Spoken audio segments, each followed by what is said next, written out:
எல்லா புகழும் இறைவனுக்கே. எல்லோரும் எப்படி இருக்கீங்க? ஸோ எல்லோரும் நல்லா இருப்பீங்கன்னு நம்புகிறேன். நாங்களும் நல்லபடியாக இருக்கோம், அல்ஹம்துலில்லா. ஸோ இன்றைக்கி நம்ம குக் வித் கோமாளியில் செஃப் ஆஃப் த வீக் வாங்கின இர்ஃபானோட கோழி மிளகு வறுவல் ரெசிபி தான் நம்ம வந்து பார்க்க போகிறோம். ஸோ வீடியோவை ஸ்கிப் பண்ணாமல் ஃபுல்லாக பாருங்கள். ஸோ இந்த மிளகு வறுவலுக்குன்னே ஒரு அத்தன்டிக்கான ஒரு பவுடர் இருக்குது. ஸோ அதை எப்படி மேக் பண்ணுறதுன்னு பார்க்கலாம். மிளகு 2 டேபிள் ஸ்பூன், தனியா 1 டேபிள் ஸ்பூன், சோம்பு 1 டீஸ்பூன், சீரகம் 1 டீஸ்பூன். இந்த 4 இன்க்ரீடியண்ட்டு தான். இது மட்டும்தான் அந்த அந்த ரெசிபிக்கே ஒரு சூப்பரான ஒரு டேஸ்ட்டு, ஒரு ஸ்மெல் எல்லாமே கொடுக்குறது.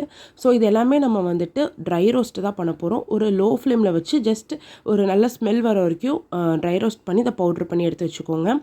இப்போது ஒரு கடாயில் ஆயில் ஹீட் ஆனதோட அதில் ஒரு 2 பெரிய வெங்காயம் நல்லா இந்த மாதிரி நீட்டை வாக்கில் கட் பண்ணி அதையும் ஆட் பண்ணிவிட்டு, அடுத்து இஞ்சி பூண்டு பேஸ்ட் பார்த்திங்க அப்படின்னா ஒரு 2 டேபிள் ஸ்பூன் அளவுக்கு இஞ்சி பூண்டு பேஸ்ட் ஆட் பண்ணிக்கலாம்.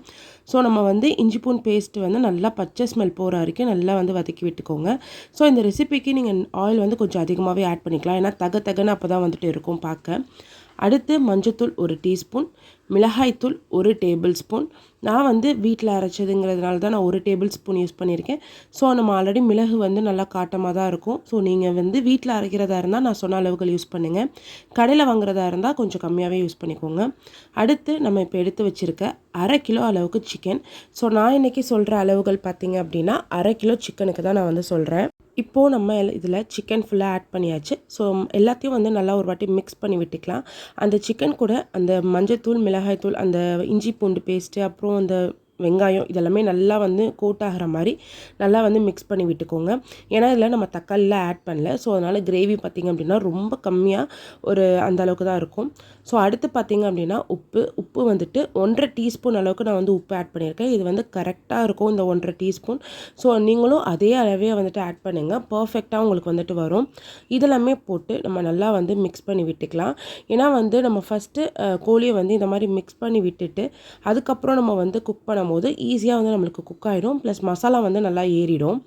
இப்போ இதில் நம்ம ஒரு 1/4 கப் அளவுக்கு வாட்டர் ஆட் பண்ணிவிட்டு நல்லா மிக்ஸ் பண்ணி விட்டுக்கலாம்.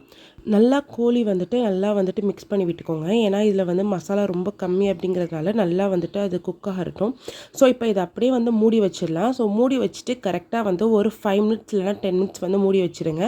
இப்போ இதை அப்படியே ஓப்பன் பண்ணிவிட்டு ஒரு 5 நிமிஷம் 10 நிமிஷத்தில் கோழி பார்த்திங்க அப்படின்னா ஒரு 20% குக் ஆகிருக்கும். ஸோ நம்மளுக்கு 20% இப்போ நல்லா குக் ஆகிடுச்சு. ஸோ அகைன் நல்லா மிக்ஸ் பண்ணி விட்டுட்டு இப்போ நம்ம அந்த பவுட்ரு பண்ணியிருந்தோம் இல்லையா? ஸோ அந்த பவுட்ரு அப்படியே இதில் ஃபுல்லாக ஆட் பண்ணிக்கோங்க. நம்ம எடுத்திருந்த அளவுகள் பார்த்திங்க அப்படின்னா இந்த 1/2 kg சிக்கனுக்குள்ள அளவுகள் தான் நான் சொல்லியிருக்கேன். ஸோ நீங்கள் இந்த அளவுகள் படி நீங்கள் 1/2 kg எடுக்கிறீங்கன்னா நீங்கள் அப்படியே போட்டுக்கலாம். இல்லைனா இதை ஒரு பாக்ஸில் ஸ்டோர் பண்ணி வைக்கிறேன் அப்படின்னா நீங்கள் ஸ்டோர் பண்ணி வச்சுட்டு ஒரு 4 டேபிள் ஸ்பூன் அளவுக்கு இது வரும்.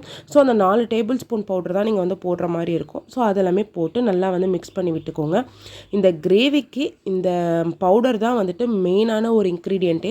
ஸோ இதுதான் அந்த டேஸ்ட்டே உங்களுக்கு கொடுக்கும். கோழியில் நல்லா மசாலா படுற மாதிரி பரட்டி விட்டாச்சு. இப்போது இதில் ஒரு 1/2 கப் அளவுக்கு வாட்டர் ஆட் பண்ணியிருக்கேன். ஸோ நம்ம இதில் நிறைய வாட்டர் ஆட் பண்ண தேவை கிடையாது. ஏன்னா நம்ம இது பார்த்திங்கன்னா நல்லா ஒரு செமி கிரேவி மாதிரி தான் நம்ம செய்ய போகிறோம். ஸோ அதனால் இதுக்கு வாட்டர் அதிகமாக நம்ம ஆட் பண்ணணும்னு சொல்லிட்டு அவசியம் இல்லை. ஸோ இப்போ இதில் நம்ம ஒரு கொத்து கருவேப்பிலையை அப்படியே போட்டு விட்டுடலாம். இதை நம்ம ஃபஸ்ட்டு ஸ்டேஜ்லையுமே நம்ம போடுறதுனா போடலாம். ஆனால் இந்த ஸ்டேஜில் போடும்போது இன்னும் நல்லா டேஸ்ட்டாக உங்களுக்கு இருக்கும். ஸோ இதை மூடி வச்சுட்டு கரெக்டாக மீடியம் ஃப்ளேமில் ஒரு 15 நிமிஷம் வேக வச்சிங்க அப்படின்னா நம்மளோட சூப்பரான இந்த கோழி மிளகு வறுவல் ரெடி ஆகிடும். உண்மையாகவே இது அந்த அளவுக்கு ஒரு சூப்பரான ஒரு டேஸ்ட்டு. நெய் சோறு, சப்பாத்தி, பரோட்டா, நான் அப்படின்னு சொல்லிட்டு நம்ம எதுக்கு வேணாலும் இந்த கிரேவி நம்ம சாப்பிட்லாம். ஸோ அந்த அளவுக்கு டேஸ்ட்டாக இருக்கும். வீட்டுக்கு கெஸ்ட்டு வந்திருக்கும் போது டக்குன்னு செய்கிற மாதிரி ஒரு சைட் டிஷ் அப்படின்னா கண்டிப்பாக நீங்கள் இதை ட்ரை பண்ணி பார்க்கலாம். ரொம்பவே குவிக்காக ஈஸியாக நம்ம வேலை முடிஞ்சிடும். டேஸ்ட்டும் அதே மாதிரி செம்மையாக இருக்கும். ஃபைனலாக கொஞ்சமாக கொத்தமல்லி போட்டு சுட சுட சோறு கூட சர்வ் பண்ணி பாருங்கள். அல்டிமேட் டேஸ்ட்டில் தான் இருக்கும். இந்த வீடியோ பிடிச்சிருந்தா எங்கள் சேனலை மறக்காமல் சப்ஸ்கிரைப் பண்ணிக்கோங்க.